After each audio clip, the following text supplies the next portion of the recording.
सत श्री अकाल, तुसीं वेख रहे हो न्यूज़ 18 पंजाब हरियाणा हिमाचल। मैं हां नवजोत कौर। बुलेटिन विच सब तो पहला गल कर लैंदे हां किसानी अंदोलन दे नाल जुड़ी हुई तां तिन्ने खेती कानूनां ते अजे भी रेड़का बरकरार है। 8वें गेड़ दी गलबात दे विच भी कोई सिट्टा नहीं निकल सकिया, कोई गल नहीं बनी। ना सरकार ना किसान कोई भी पिछे हटण नूं नहीं सी तैयार और कानून वापस नहीं तो होर बदल दसो। सरकार वालों एक तर्क रखा गया, कुछ होर मंजूर नहीं, मरांगे जां जितांगे। किसानां वालों एक गल बजद तरीके दे नाल रख दित्ती गई। हुण 15 जनवरी नूं 9वें गेड़ दी गलबात होनी है। दिल्ली दे विच किसान अंदोलन दा अज 45वां दिन है ते तुहानूं दस दईए कि 45 दिनों तो लगातार किसान दिल्ली दे बॉर्डरां ते डटे हुए ने, दिल्ली दी बरूहां ते बैठे हुए ने। हालांकि दिक्कतां किसानां नूं बहुत आ रही ने क्योंकि कड़ाके दी ठंड लगातार वध रही है, पर उस दौरान लगातार किसान और केंद्र सरकार दे विच रेड़का अजे भी बरकरार है।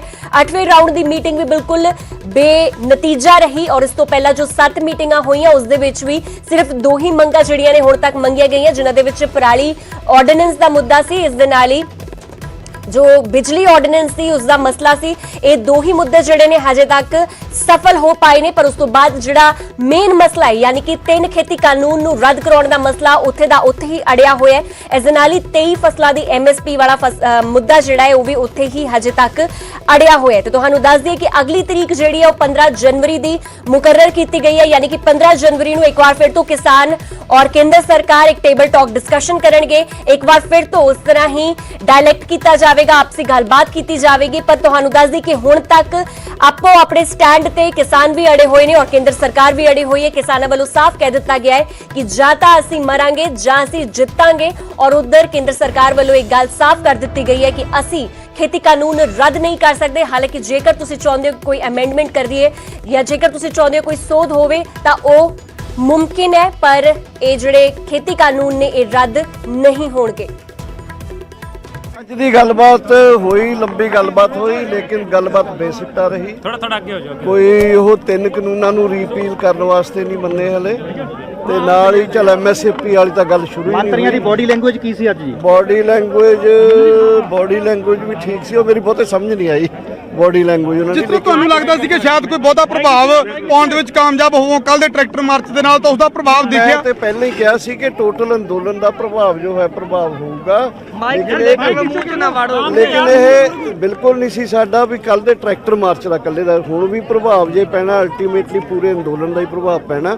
ਉਹ ਅੰਦੋਲਨ ਹਲੇ ਜਾਰੀ ਹੈ। ਅੱਜ ਦੀ ਮੀਟਿੰਗ ਦੇ ਵਿੱਚ ਉਹਨਾਂ ਨੇ ਜਿਹੜੀ ਹੁਣ 15 ਤਰੀਕ ਦਿੱਤੀ ਗਈ ਹੈ, 15 ਜਨਵਰੀ ਤਰੀਕ ਦਿੱਤੀ ਗਈ ਹੈ, ਉਸ ਤਰੀਕ ਤੇ ਕੀ ਵਿਚਾਰ ਚਰਚਾ ਹੋਣ ਦੀ ਉਮੀਦ ਹੈ? ਤਰੀਕ ਤੋਂ ਪਹਿਲਾਂ ਅਸੀਂ ਗੱਲਬਾਤ ਕਰਾਂਗੇ। ਗੱਲਬਾਤ ਕਰਕੇ ਉਹਨਾਂ ਨੇ ਉਦੋਂ ਤੱਕ ਸੁਪਰੀਮ ਕੋਰਟ ਦੇ ਅੰਦਰ ਵੀ ਕੇਸ ਚੱਲ ਰਿਹਾ ਹੈ, ਉਹਦੀ ਹੀਅਰਿੰਗ ਦੇ ਵਿੱਚ ਵੀ ਕੀ ਲੱਗਦਾ ਕੀ ਹੁੰਦਾ ਪਤਾ ਲੱਗੂਗਾ। ਦਰਸ਼ਨ ਜੀ ਨਰਿੰਦਰ ਤੋਮਰ ਹੋਰਾਂ ਨੇ ਸੁਪਰੀਮ ਕੋਰਟ ਦਾ ਜ਼ਿਕਰ ਕੀਤਾ ਸੀ ਕਿ ਸੁਪਰੀਮ ਕੋਰਟ ਦੇ ਵਿੱਚ ਸੁਣਵਾਈ ਆ, ਉਹ ਕੀ ਗੱਲਬਾਤ ਹੋਈ ਸੀ? ਨਹੀਂ, ਉਹਨਾਂ ਨੇ ਇੰਨਾ ਹੀ ਕਿਹਾ ਸੀ ਕਿ ਸੁਪਰੀਮ ਕੋਰਟ ਦੀ ਸੁਣਵਾਈ ਦੇ ਵਿੱਚ ਤੁਸੀਂ ਵੀ ਕੋਸ਼ਿਸ਼ ਕਰੋ, ਅਸੀਂ ਵੀ ਕਰੀਏ, ਜਲਦੀ ਸੁਣਵਾਈ ਹੋ ਜਾਏ। ਕਨਸਟੀट्यूशनल ਜਿਹੜੀ सर सुप्रीम कोर्ट की सुनवाई के बारे में आप लोग कुछ पता है? सुप्रीम कोर्ट की सुनवाई के बारे में क्या चल रहा है? सर हमको पता है भाई 11 तारीख को है कोर्ट में जी और उसमें मेनली हमें उठाने वाली जो पिटीशन है उस पर सुनवाई होगी जी। कॉन्स्टिट्यूशनल वैलिडिटी की तब बात आएगी जब हम जाके या सरकार बोलेंगे कि आप लोग का रिप्रेजेंटेटिव पहुंच जाएगा। हमारे वकील रहेंगे वहाँ।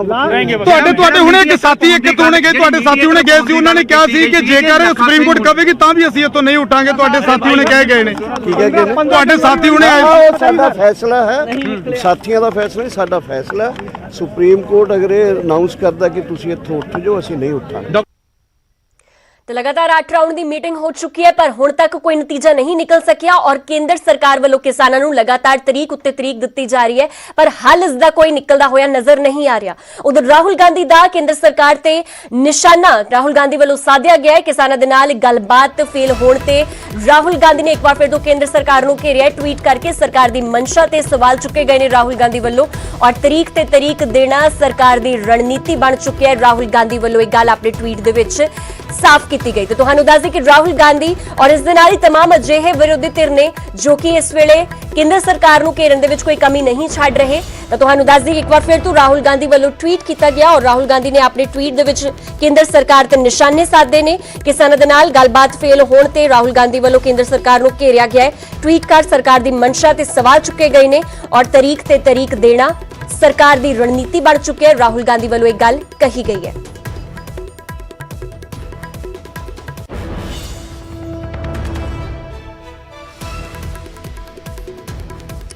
ਤੇ ਤੁਹਾਨੂੰ ਦੱਸ ਦੇਈਏ ਇਸ ਵੇਲੇ ਲਗਾਤਾਰ ਸਿਆਸਤ ਵੀ ਸਰਗਰਮ ਹੈ ਔਰ ਵਿਰੋਧੀ ਧਿਰਾਂ ਕੋਈ ਕਸਰ ਨਹੀਂ ਛੱਡ ਰਿਹਾ ਕੇਂਦਰ ਸਰਕਾਰ ਨੂੰ ਘੇਰਨ ਦੇ ਵਿੱਚ ਔਰ ਲਗਾਤਾਰ ਰਾਹੁਲ ਗਾਂਧੀ ਵੱਲੋਂ ਵੀ ਲਗਭਗ ਹਰ ਦਿਨ ਹੀ ਟਵੀਟ ਕਰ ਦਿੱਤਾ ਜਾਂਦਾ ਹੈ ਔਰ ਟਵੀਟ ਦੇ ਵਿੱਚ ਕੇਂਦਰ ਸਰਕਾਰ ਤੇ ਨਿਸ਼ਾਨੇ ਸਾਧੇ ਜਾ ਰਹੇ ਨੇ। ਜਿਸ ਤਰ੍ਹਾਂ ਬੀਤੇ ਦਿਨ 8ਵੇਂ ਰਾਉਂਡ ਦੀ ਮੀਟਿੰਗ ਹੋਈ ਔਰ ਉਹ ਵੀ ਬਿਲਕੁਲ ਫੇਲ ਨਜ਼ਰ ਆਈ ਤਾਂ ਉਸ ਤੋਂ ਬਾਅਦ ਹੁਣ ਰਾਹੁਲ ਗਾਂਧੀ ਵੱਲੋਂ ਇੱਕ ਟਵੀਟ ਕੀਤਾ ਗਿਆ जिस दे विच वो लिख रहे कि नीयत साफ नहीं है जिनकी तारीख पे तारीख देना स्ट्रैटेजी है उनकी। तो एक तरह बहुत ही ज्यादा एक कह सकते हैं पोएटिक लहजे दे विच उन्हां वल्लों एक ट्वीट किया गया है। तो किसानां दे मुद्दे ते अज एक बार तुहानूं दस दे कि फिर तो राहुल गांधी वल्लों ट्वीट किया गया और उस दे विच केंद्र सरकार उत्ते निशाने भी साधे गए ने। उधर किसानों के मुद्दे ते अज कांग्रेस की वर्किंग कमेटी की एक मीटिंग होने जा रही है। कांग्रेस प्रधान सोनिया गांधी इस बैठक की अगवाई करेंगे। सारे जनरल सकत्तर ते सूबा इंचार्ज इस दे विच मौजूद रहेंगे और केंद्र सरकार नूं घेरन दी पूरी रणनीति तैयार की जाएगी।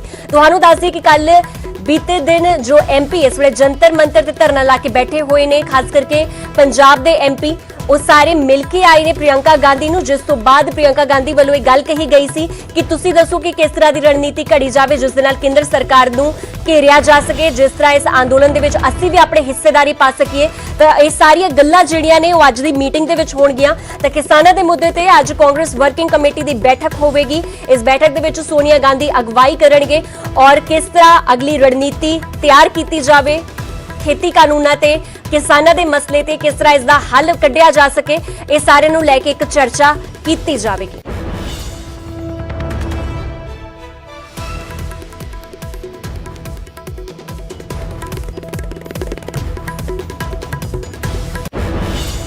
तो उधर दूजे पासे सियासी लीडर भी नालों नाल अपना नाम चमका